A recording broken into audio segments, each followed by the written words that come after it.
오늘 본문의 말씀이 어디선가 많이 익숙하죠?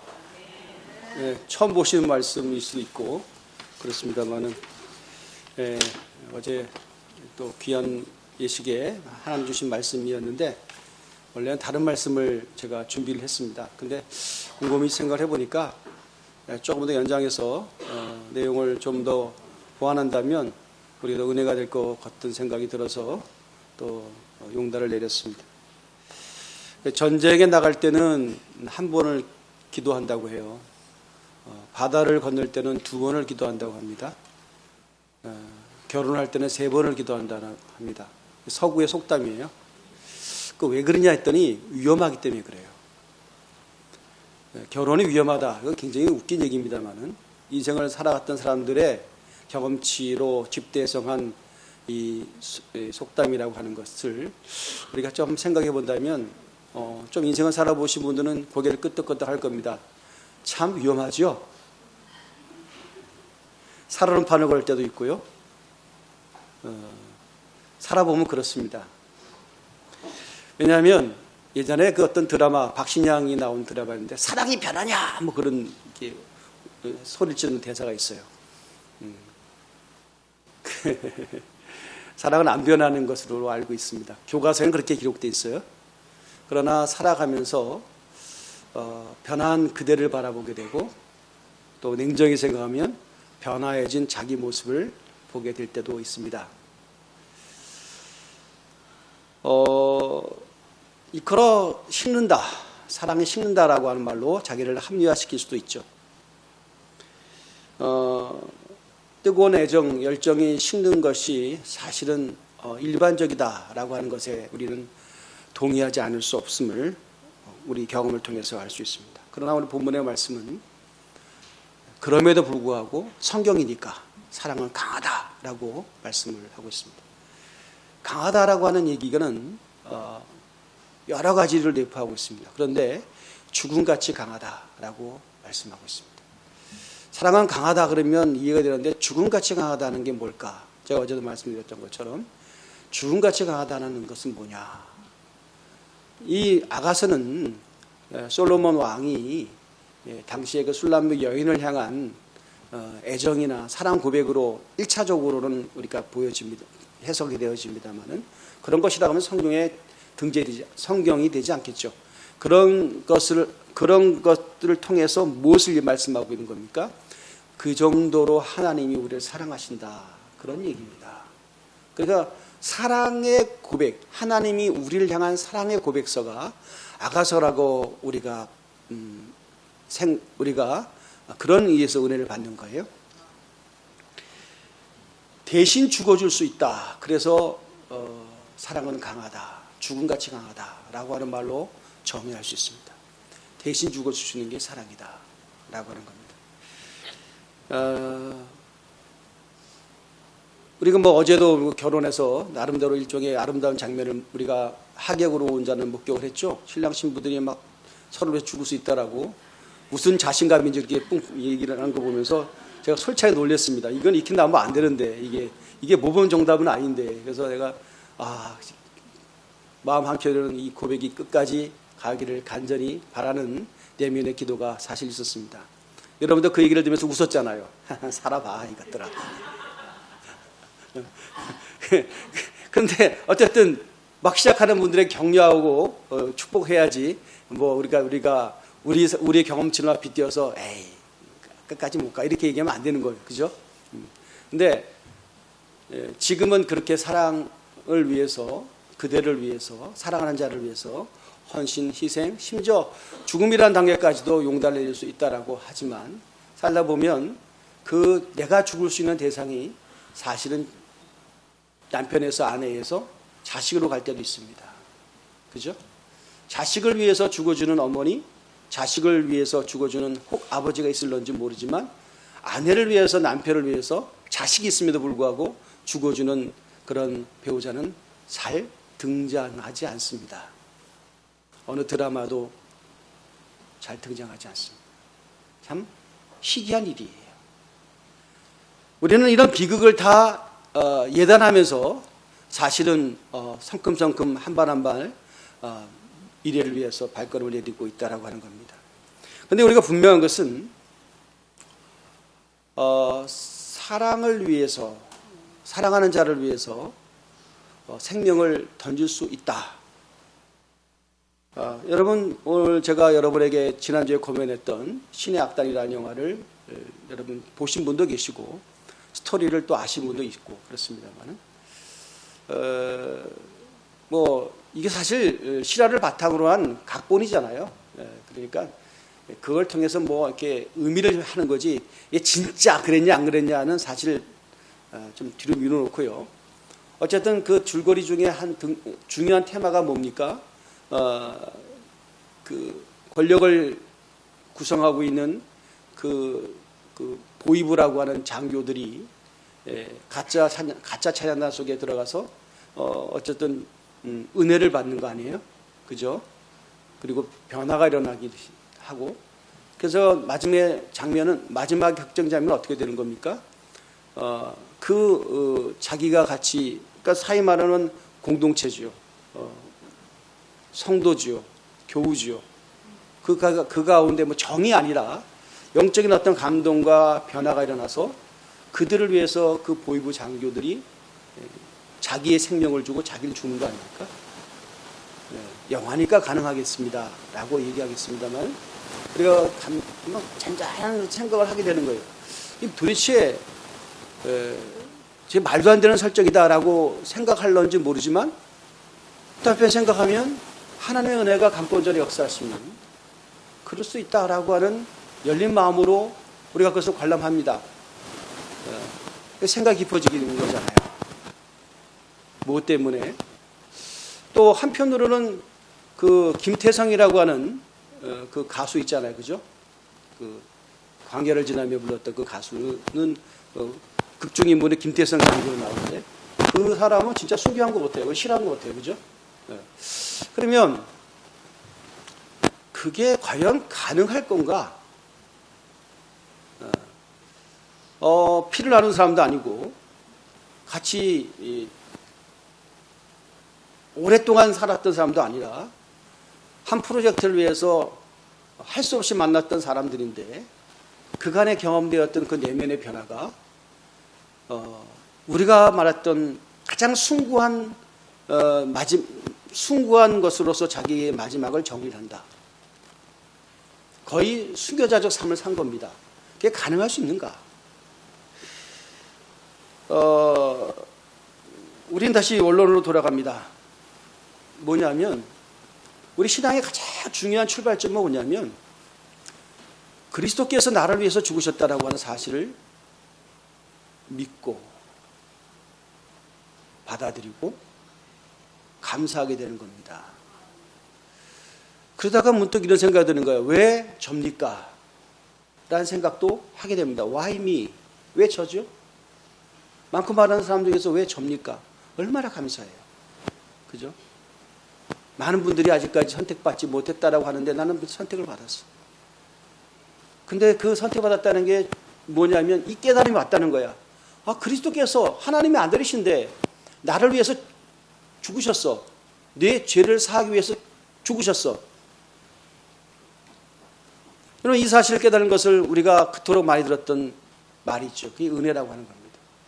이걸 깨달아지고 감사하게 되는 것이 바로 은혜죠. 은혜입니다. 그래서 우리가 은혜를 받아라는 얘기는 참 이게 은혜는 신비한 거예요. 그러나 필연적으로 그리스도인이라면 이 과정을 통과해야 됩니다. 통과하지 않으면 나중에 굉장히 스스로가 비참해집니다. 왜냐하면 신앙에 투여된 시간과 열정이 그렇게 많았음에도 불구하고, 에너지가 많았음에도 불구하고 나중에는 채로 물뜨듯이 아무것도 걸린 것이 없는 그런 공허와 무의미가 찾아오기 때문에 남들이 고백하는 고백에 얹혀버려서 내가 신앙생활을 하고 있다고 한다면 잠시 잠깐 걸음을 멈춰야 됩니다. 이건 아니다 그러면 고민해야 되는 거예요. 왜 저들에 있는 그 눈물이 가식의 눈물이냐, 위선의 눈물이냐, 교회에서 부득불 흘려야 되는 어떤 서로 합의되어지는 어떤 감정의 표현이냐, 할 정도로 지나오기에는 너무나 많은 반복이 있는 거예요. 그거는 아니잖아. 만약 그것이 설정이라고 한다면 그렇게 연기할 수가 없는 거지. 돈 받고 하는 것이라면 할 수는 있으나 그런 생명력이 짧습니다. 근데 누군가는 내가 상상하는 그 이상의 열정과 무게를 가지고 저렇게까지 헌신해야 되나? 저렇게까지 희생해야 되나? 그런데 저에게는 계산하지 않음이 보이는 거예요. 야, 저렇게 하면 무슨 이익이 있는가? 한국 누나가 정말 천국을 믿는 거 아니야? 에이, 정말 믿는 거 아니야? 아니겠지. 믿는 척 하는 거겠지. 라고 하는 표현하지 못하지만 자기만의 조그마한 어떤 계산과 판단을 가지고 늘 그런 잣대로 바라봤다가 오늘 이 말씀에 걸리는 겁니다. 그리스도께서 정말 나를 위해서 죽으셨어. 왜? 죄를 위해서 돌아가셨대. 그건 남의 얘기예요. 중요한 거는 정말 내 죄를 위해서 돌아가셨어? 내 죄가 뭔데? 내가 무슨 죄를 이렇게 졌어? 교회 오면 자꾸 죄인이라 그러잖아. 여러분은 무슨 이렇게 죄를 졌어요? 비교적 그리스도인이라고 하는 분들은 그렇지 않은 분들에 비해서 도덕적입니다. 윤리적이에요. 공동체의식이 있어요. 그죠? 교회 다니는 사람이 비교적 착하죠. 그렇지 않은 분도 몇 분 계시겠지만. 비교적 착하잖아요. 그죠? 그런데 우리가 뭐 이렇게 죄를 졌어? 죄인들은 저 밖에 있지. 내가 무슨 죄인이야? 맞아요. 그런데 참 성령님께서는 우리에게 내가 죄인이라고 하는 사실에 대해서 도망갈 수 없을 정도로 우리를 구속진대로 몰아갈 때가 있습니다. 고통스럽죠.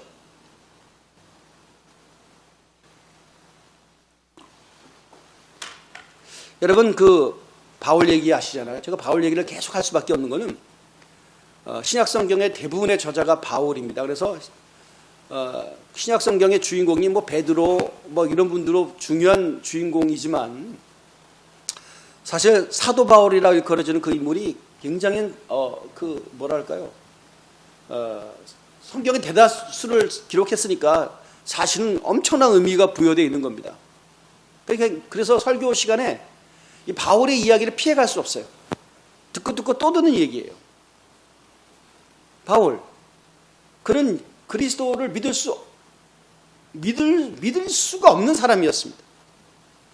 그런데 아무튼 잘 아시는 것처럼 그가 극적인 체험을 통해서 회심하게 됩니다. 그 회심의 현장을 사도행전에서 우리가 보잖아요. 엄청난 충격을 받죠. 엄청난 충격받습니다. 놀라기도 했고 두렵기도 했습니다. 예수님께서 바울을 만나주실 때 체포조로서 의기양양하게 다마스커스에 있는 그 예수 믿는 자들이 있다는 얘기를 듣고 대제사장이 발부한 공식적인 체포영장을 가지고 의기양양하게 공무를 집행하러 가는 도중에 그가 빛 대신 그리스도를 경험하게 되고 아무도 못 듣는 음성을, 주변 사람 못 듣는 음성을 그는 그만 듣게 됩니다. 놀랬죠. 그 놀람 속에 두려움이 있는 거예요. 무슨 두려움이에요? 내가 뭔지 모르지만 큰 잘못을 저질렀구나. 그런 거 아니에요. 내가 뭘 잘했고 칭찬받은 거 한다면 따뜻하고 온화한 그런 어떤 감정의 전입이라든지 이런 것들 통해서 막 감동받고 이런 어떤 심령의 풍성함이라든지 이런 것들이 와야 되는데 그런 거 아니잖아요.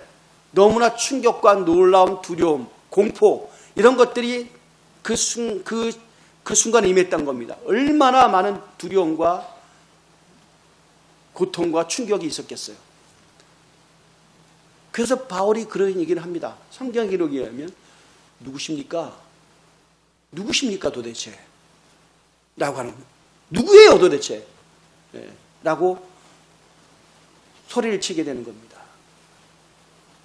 그 빛의 실체가 누구고 음성의 발산자가 누구냐? 누굽니까 도대체? 그런데 우리 주님께서 바울에게 그렇게 임재하시고 말씀해 주셨습니다. 나는 네가 핍박하는 예수다.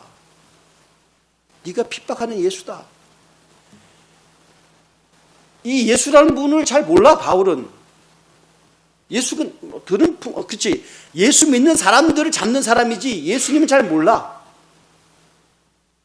근데 예수님께서 뭐라고 얘기하면 네가 나를 핍박했다라고 말씀하거든요. 네가 나를 핍박했다.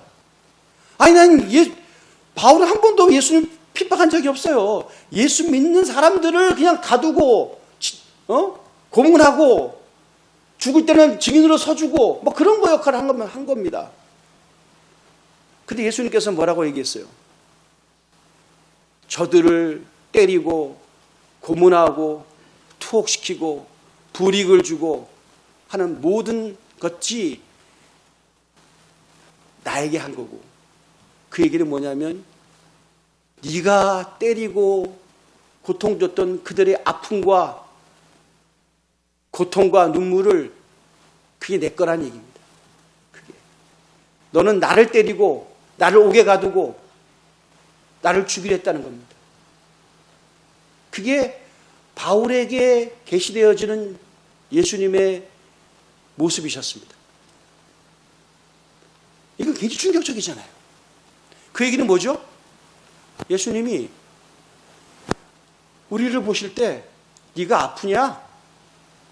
나도 아파. 그런 뜻입니다. 적어도 그리스도인이라면. 네가 고통당하느냐? 나도 엄청 고통스러워. 너 속상하니? 나도 엄청 속상하거든.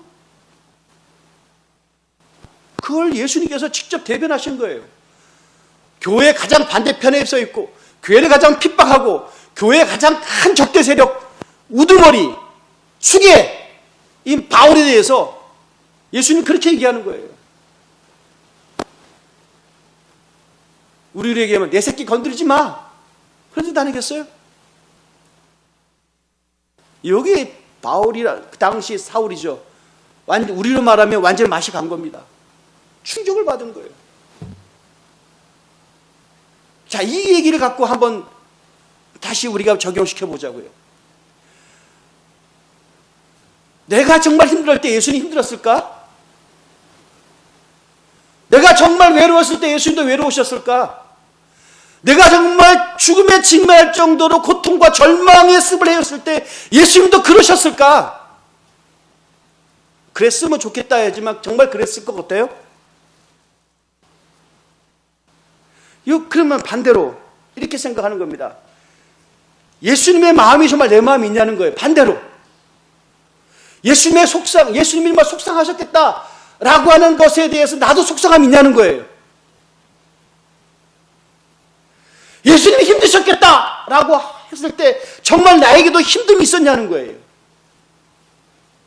나는 예수님에서 전혀 그런 어떤 감정적으로 엮이지 않고 독립변수였는데, 그런데 예수님은 나에 대해서 똑같은 감정과 똑같은 마음으로 느끼시고 나를 지켜보고 오셨을까? 그럴 수도 있죠. 예수님의 사랑이시니까. 내리사랑이니까. 근데 생각을 하는 거예요.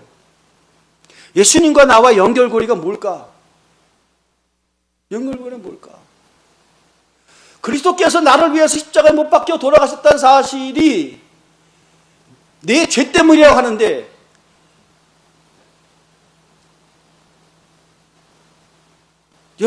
저와 여러분들이 정말 죄의식이 있냐는 거예요.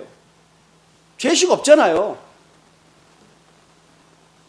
신을 찾으면 내가 섬기는 신이 복 주시고 길 열어주시고 공급해 주시는 그런 분이기 때문에 우리가 기도하는 것뿐이지, 정말 여러분 고통스럽게 죄의식을 가지고 뒹굴면서 아파하시면서 자기에 대한 분노와 이걸 극복하지 못하는 자기 한계와 그것 때문에 처절할 만큼 고통스러웠냐는 거예요.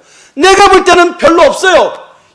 지금의 교회들은 별로 하지 않아. 이 작업들을 다 생략해버려요. 힘드니까. 이런 거 하면 교회가 성장이 안 된대. 성도들을 왜 피곤하게 하냐는 거야. 편하게 해줘야지. 제가 오늘 집에서 오면서 차 타고 오면서 우리 교회 오기까지 몇 교회를 지나오게 돼요. 신도시가 끝나면서 그 경내에서부터 믿음의 교회부터 또 지나고 이름 없는 교회도 있고 몇 교회였어요. 예전에는 주님 저 위치에 우리 교회가 있어야 됐었는데 아유 그런 마음이 좀 있었어요.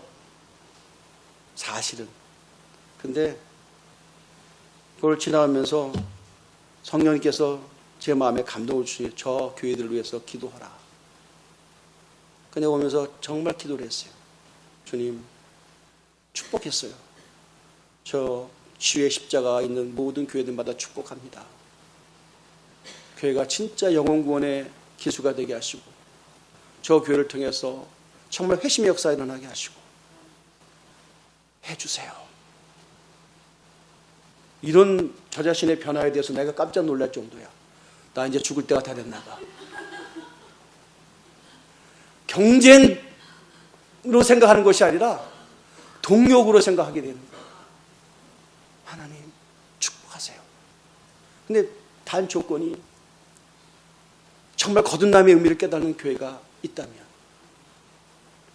진짜 거룩한 영, 성령에 대한 사모함을 가지고 몸부림치는 교회가 있다면 그 교회가 성도가 얼마가 됐든 그건 중요치 않습니다. 고견역을 넘어서 몸된 대강교회, 우리 교회가 보입니다. 저 인구가 많고 좀 밝은 데보다는 조금 더 한적한 곳에, 이전에는 좀 그런 게 있었어요. 주여, 우리도 좀 이렇게 좀 사람이 좀 많은 곳에 가서 교회 있으면 많이 성장도 시켰을 것이고, 성장이 되어지면 우리가 키웠던 애들도 교회를 안 떠나고 다 했을 텐데, 다양한 프로그램을 운영하고 그랬으면, 또 담임 목사도 굉장히 좀 유명해지고 이름도 있고 그러면 사람이 더 많이 모이고, 그러면 교회에 대한 자긍심도 더 생기고 교회를 더 사랑하는 자가 많아질 텐데, 라는 생각들이 참 별로 중요하지 않는,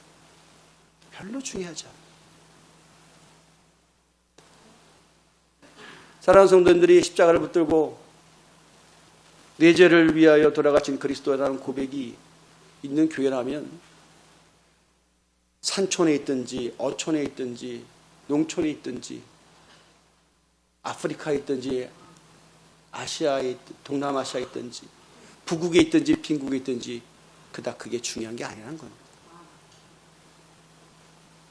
중요한 건 누가 오늘도 십자가의 절절한 사랑 앞에 눈물로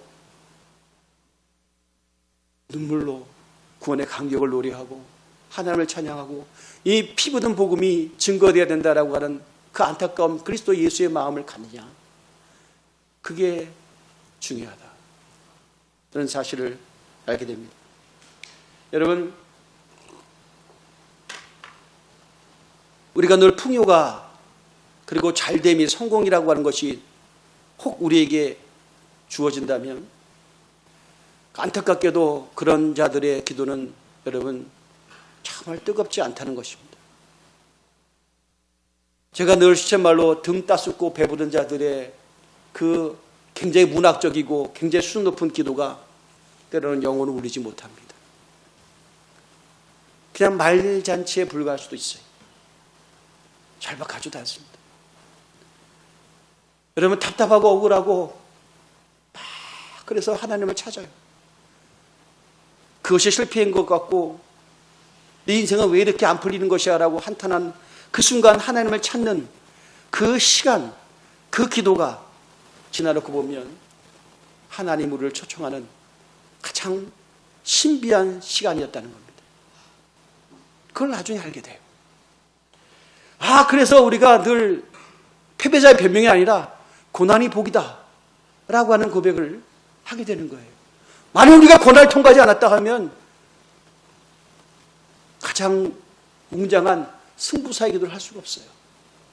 내 인생을 주님께 드린다라고 하는, 하나님 이 응답하지 않으면 전 죽어버릴 것만 같아요 라고 하는 목숨을 건 기도를 할 수가 없어요. 한 척이 없어요. 대감교회는 글쎄 어떤 교회일까? 어떤 교회가 되어야 될까? 어떤 교회의 모습이어야 될까? 전 잘 몰라요. 하지만 중요한 건 십자가의 사랑의 고백이 주님 오실 때까지 변질되지 않는 교회, 주의 은혜의 간격을 정말 고백할 수 있는 교회. 여러분, 자기가 자기를 어떻게 바꿔요? 여러분 스스로 여러분의 인격에 대해서 만족하신 분이 누가 있어요? 나 좀 성숙하고 싶다. 이것보다는 좀 아닌 모습이 나타나고 싶다.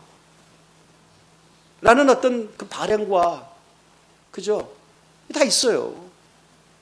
근데 우리가 시대가 가면 갈수록 좌절하는 건 뭐냐면 안 되더라 이겁니다. 내가 마음을 바꾸고 싶고 마음이 바꿔질 것 같으면,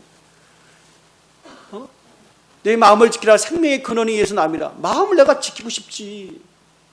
근데 내 마음 내가 지켜지나요? 안 되더라 이거죠. 여러분 정말 그래요. 똑같은 패턴으로 반복하게 될 거예요. 그런데 십자가를 경험하게 되면, 그리스도께서 나를 위하여 십자가 못 박혀 돌았다는 사실을 진짜 인격적으로 체험하게 되어지면, 내가 용서함 받았다는 사실을 깨닫게 되어지면 자기를 보게 되는 겁니다. 자기를 보게 되는 거예요. 그래서 어떻게 되는 거죠? 나는 내가 변하는지 모르지만 내 스스로가 변한 것 같아요. 왜냐하면 분노가 일어나지 않거든. 가진 자에 대한 분노가 일어나지 않거든. 저 운 좋아갖고 재수 좋아갖고 성공한 자들 예전에는 참 죽기보다 싫었거든 보는 게. 근데 그러니 하는 거거든. 그랬나 보다. 나는 예수가 있잖아. 할렐루야. 나는 예수님이 계시잖아. 그러니까 외려 내가 더 기쁜 거야. 이건 누가 알려준 게 아니라 그런 엄청난 부유함과 누림들이 우리 가운데 하늘로부터 공급되어지는 것을 경험하는 그 십자가 사건, 이게 너무 필요하다는 거예요. 그것만 있으면 교회가 본질이다. 이것이 없기 때문에 다른 것으로 다 채우려 하니까 이런 프로그램도 필요하고 저런 프로그램도 필요하고, 아버지 학교, 어머니 학교, 이모 학교, 고모 학교 갔다 갑시고 뭐 자꾸 왔다 되는 거예요. 사랑하는 성도님들, 저는 하나님 앞에 계획되어지는 모든 것들이 필요하고 중요하죠. 하지만 곰곰이 묵상해 보면 십자가의 사랑에서 떠나서, 그리고 내가 죄에서 구원받았다는 고백이 매주마다, 아니 매일마다 고백되지 않는 이상은 우리가 변한다는 겁니다. 내 마음 나도 모르게 변한다는 겁니다. 사랑이 식냐? 사랑이 변하냐? 사랑은 변해요. 우리의 감정은 원래 바뀌게 되어 있어요. 이 감정이 끝까지 간다? 그건 제정신이 아니에요. 뭔가 병원 치료를 받아야 돼요. 우리의 감정은 끝까지 그렇게 안 변할 수가 없는 거예요. 감정을 뛰어넘는, 여러분 뭐예요? 신앙의 본래 모습으로 돌아가면 나머지 것은 다 따라오게 된다는 겁니다. 그러면서 우리가 끝까지 가야 된다라고 하는 겁니다. 몸이 굳으면 죽습니다. 아니, 죽으면 몸이 굳습니다. 그죠? 죽으면 몸이 굳어요. 굳으니까 죽습니다. 똑같은 말이에요. 십자가의 간격이 없으면 죽습니다. 죽는 사람은 그리스도가 없어 죽습니다. 똑같은 말이에요.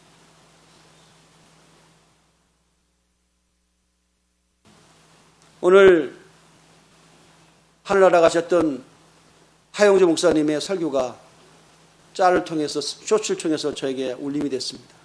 그러면 돌아가시기 전에 이런 설교를 하신 것 같아요. 죽음의 그 고통이 얼굴의 완연한 모습 속에서 마지막 헌신의 힘을 다하여 살아가는 성도들에게 주시는 그 메신저의 모습을 제가 읽었습니다. 그분이 이렇게 말씀을 전하시더라고요. 힘든 일이 있고 복잡한 일이 생기고 문제가 생기면 생각을 많이 하게 된다는 거예요. 생각이 많으면 여러분 밥맛도 떨어지고, 생각이 많으면 여러분 뭐예요? 잠도 잘 오지 않고 그렇잖아요. 생각하지 말고 기도하라 라고 그분은 마지막 순간에 그렇게 절규하셨어요. 생각이 많으면, 생각을 하면 내가 움직이지만 기도를 하면 주님이 움직이신다, 그런 말을 하셨어요. 여러분, 올 한 해 기도를 깊이 들어가시기를 주의 이름으로 축원드립니다. 할렐루야. 깊이 들어가기 바랍니다. 십자가의 간격을 올 때까지 내 기도의 자리를 떠나지 않겠다라고 하는 거룩한 용도를 한번 내려보십시오. 그런 것은 뭐 목사님들만 하는 그 삶의 어떤 높이지, 나는 우리 평신도들은 그거 아니지, 그러면 다시 학교 가지, 그게 아니라, 제가 목회자가 되고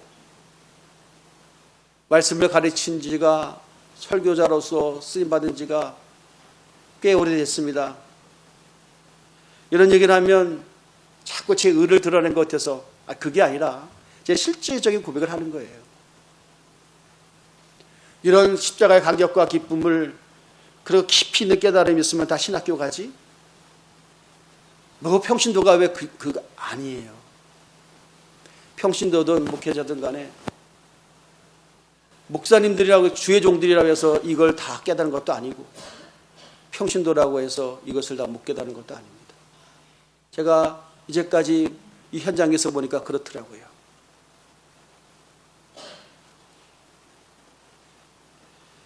메더니즘이 되었습니다. 상업화가 되었습니다. 설교가, 말씀이, 십자가가 그냥 설교의 조미료로 쓰는 것 뿐이에요. 저 자신도 그런 나를 발견했어요. 성도 좀 말 안 듣는 것 같아, 십자가 설교해야지. 그런 어떤 충동이 생깁니다. 그게 잘못됐다고 할 수 없죠. 그러나 지나고 보면 참 불쌍한 거예요. 설교 시간에 십자가를 얘기하는 저 자신도 강대상에서 내려와서 살아가는 삶의 모든 형태가 십자가가 되어야 되는데 설교의 주제로만 등극되어 있는 거예요. 그런 나를 발견하게 되는 거죠. 그러다가 어느 날 이렇게 이 자리에 이런 말씀을 전할 수밖에 없는 처절한 자기 고백을 여러분 앞에 제가 할 수밖에 없다라고 하는 겁니다. 십자가의 간격이 없으면 아무것도 아닙니다. 십자가의 간격이 없으면 목회하지 말아야 됩니다. 십자가의 간격이 없으면 주의 일을 하지 말아야 됩니다. 교회 일도 하지 말아야 됩니다. 왜 합니까? 사람 앞에 보이기 위해서, 인정받기 위해서. 그러니까 아무것도 아니에요. 주님 앞에 가면 아무것도 결산도 되지 않는 것들이에요. 다 쓰레기 같은 것들이에요. 사도 바울은 것을 똥이라고 얘기했어요.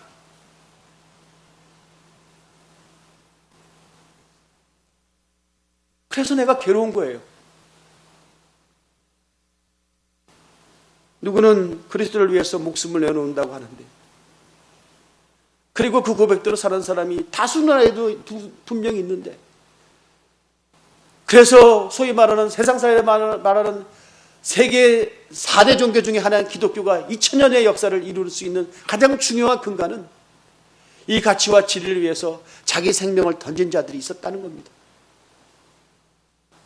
우리는 아니지, 그런 소수에 들어갈 리가 없지, 아니지. 성령께서 그 많고 많은 사람 중에 Why me? 왜 접니까? 왜 접니까? Why me? 왜 우리 교회가 되어야 됩니까? 저렇게 잘 나가고 풍성하고 브랜드도 있고 사람이 많이 모이는 곳에서 웅장한 예배당을 짓고 그런 교회들이 수두룩한데 아무도 주목하지 않고 소외 지역에서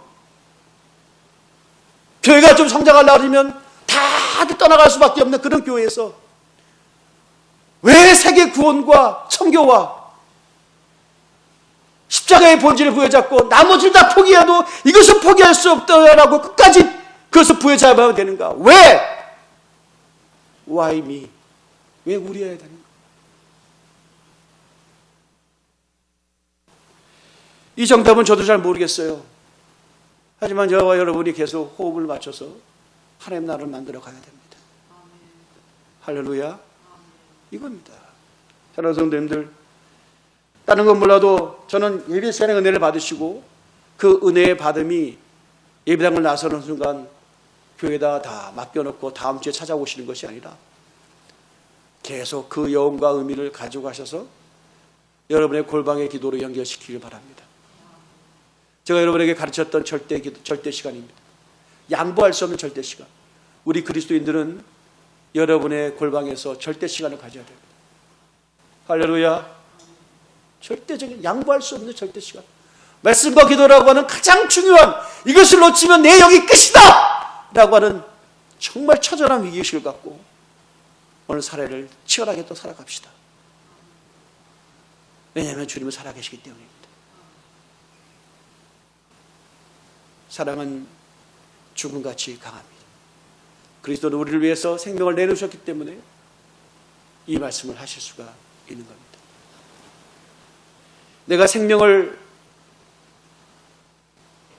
천수를 린다는 것, 결국 나를 위해서 한 거잖아요. 그런데 주를 위해서 한번 살아봅시다. 할렐루야.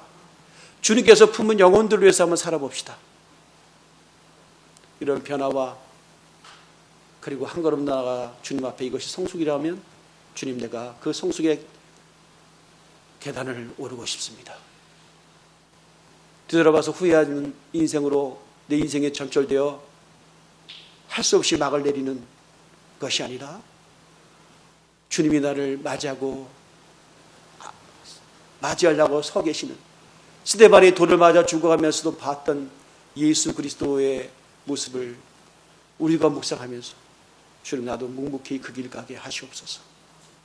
이런 기도가 아직까지 새해인 이 시간에 자기 자신을 한번 정리하고 계획하는 거룩한 용단이 되시기를 예수의 이름으로 축원을 드립니다. 우리 한번 기도를 합니다.